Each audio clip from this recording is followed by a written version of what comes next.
Okay, so get this, right? We're diving into the sermon, right? And this Pastor Keion Henderson, he's talking about giving to the poor, right? Okay. But he's also talking about tithing to the church. But he's got some pretty, I don't know, like strong opinions on like one versus the other. Yeah, it is really interesting how he kind of links um, financial prosperity directly to tithing.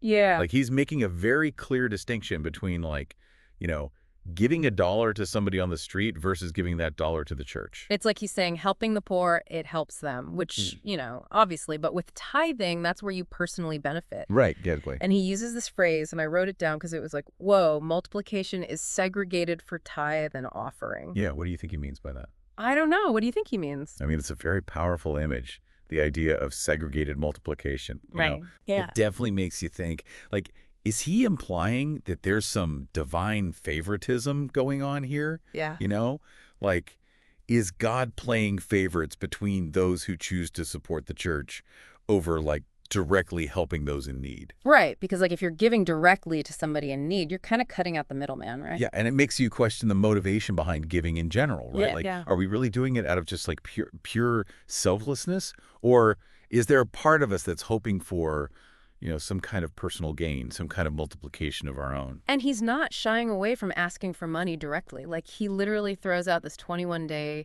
challenge where he's asking for $2,100 from 2,100 people, which I don't know about you, but I was like, whoa, that's pretty specific. Yeah, I mean, it's very direct, isn't it? I Yeah. mean, that's a pretty big ask. It almost feels like a marketing campaign or something. Like, you've got to hit this quota. Right. Um, but I think what's interesting there is like, okay, so who is that message really resonating with, All right? right. And then who might feel like kind of excluded or, put off by that kind of direct ask for such a specific amount of money. And I think he realizes that because later he's like, okay, well, if you don't have $2,100, just give $21. Right. So it's like he's trying to find this balance, right, Yeah. between getting those bigger donations, but also making sure that, everyone feels included. A tough line to walk, isn't it? Mm-hmm. Because on the one hand, you want to encourage generosity. Mm-hmm. You want people to be as generous as they can be. But then there's this whole other side of it, which is like accessibility, Yeah. right?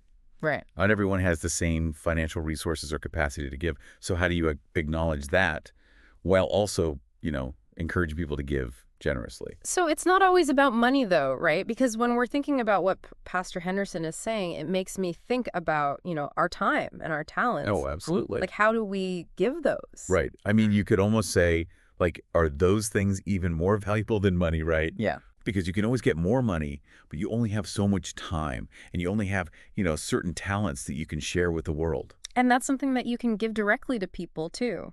Whether it's volunteering or mentoring, even just like share your knowledge with somebody.